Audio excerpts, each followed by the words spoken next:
Now I'll sharpen it. Should be able to see. I'm going to put in this vise here. So got to hold the bar in a vise to sharpen it so it doesn't move on you. So you've got control over it. So I'll start with this side here.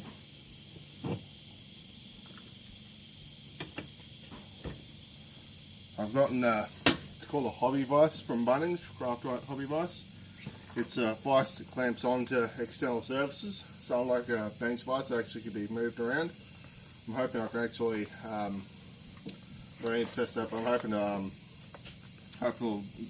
it'll clamp onto the side of my ute, so I can sharpen the vise, sharpen the saw on the go pretty easily.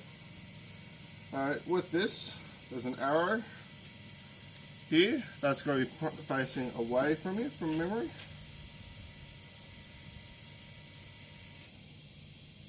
No, it's here. It's going to be facing away from you, and you've got to set it so this round file sits in the tooth, and that flat file sits on the raker. So like that, and the angle here, or that angle there, is the angle you sharpen the tooth at. So you want to get that flat parallel to the bar, and they'll give you the angle of the sharpen. And whenever I do this, I get a whiteboard marker and mark the first tooth I've done. So I'm going to go check my toolbox to see if that's over there. I'll be back in a second.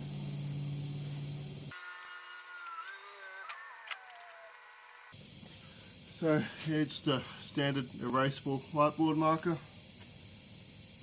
just to mark the first tooth you do. So I'll sharpen it first and then mark it. Some people mark it and then sharpen it, but I find sometimes sharpening it robs it off. I do 3 passes.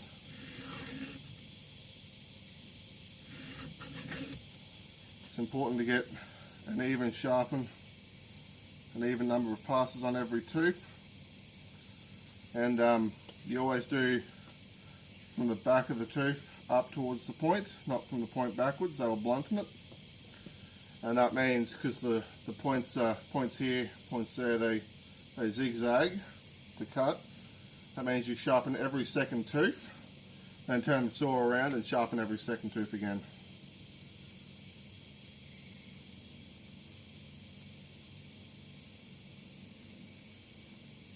That should be visible. It's a bit wet, so. Alright. 1, 2, 3. 1, 2, 3.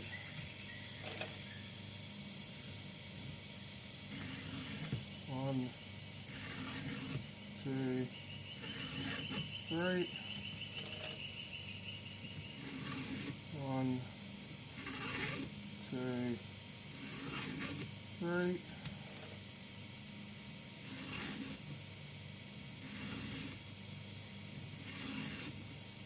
Sharpen that one a bit awkwardly, so I'll give it a light fourth one.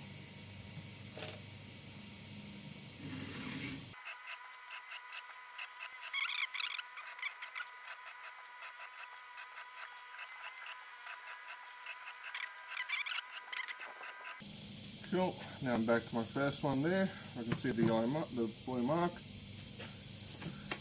So I could, some people, depending on how you set up, you might have to try and work backwards like that. I don't do that. I try and have it set up so I can just undo it, turn the saw around and sharpen from the other direction.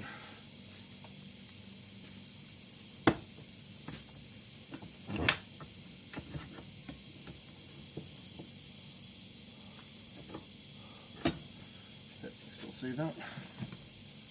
So this now you've got to turn the file the other way.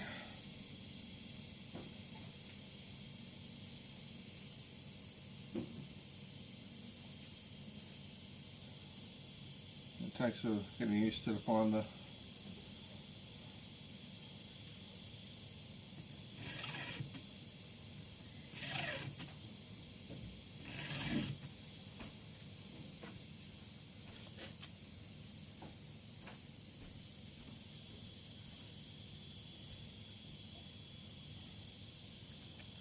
some people don't mark twice, I do.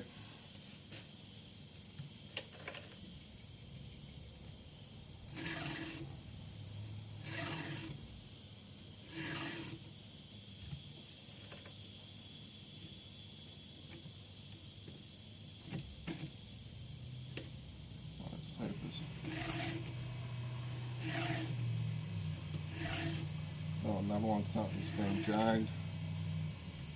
I think that tooth's had a bit of a rough go.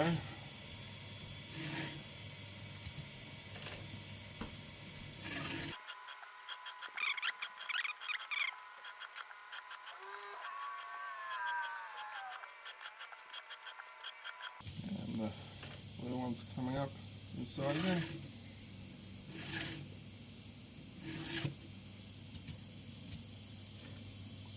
Last one.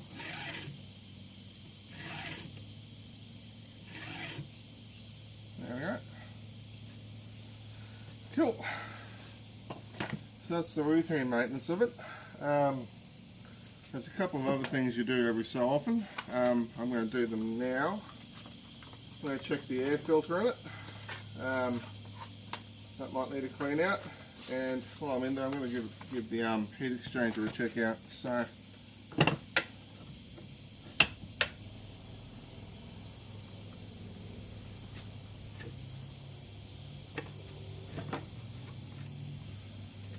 I'm going to undo this here. This is where the air filter and the heat exchanger is and the carb is and everything.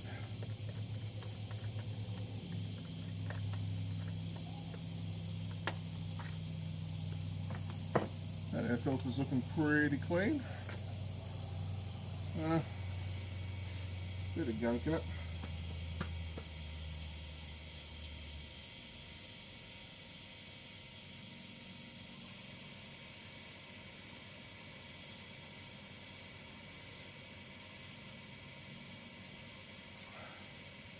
Get some spray oil on that. And the heat exchanger is over there. That's inaccessible. The top of it is anyway. I can access it, I've just got to get to the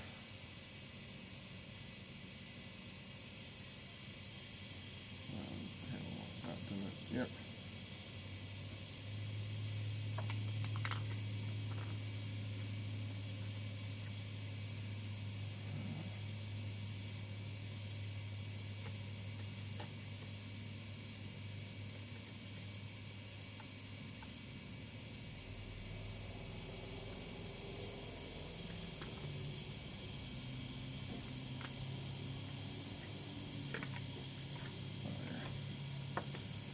Spark plug out on it in here.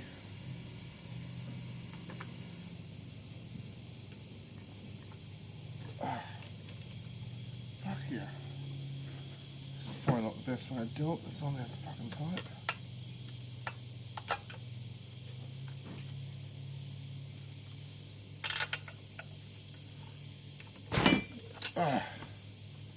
That was in there tight.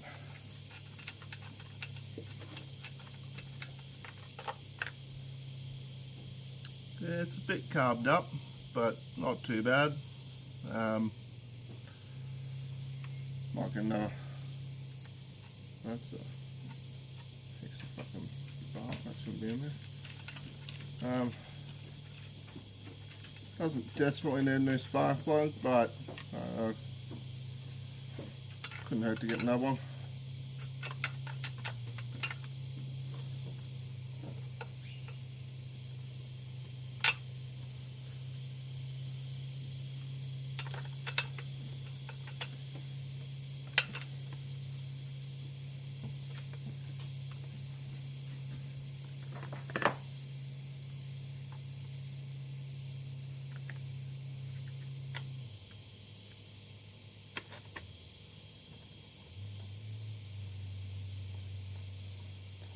Back up.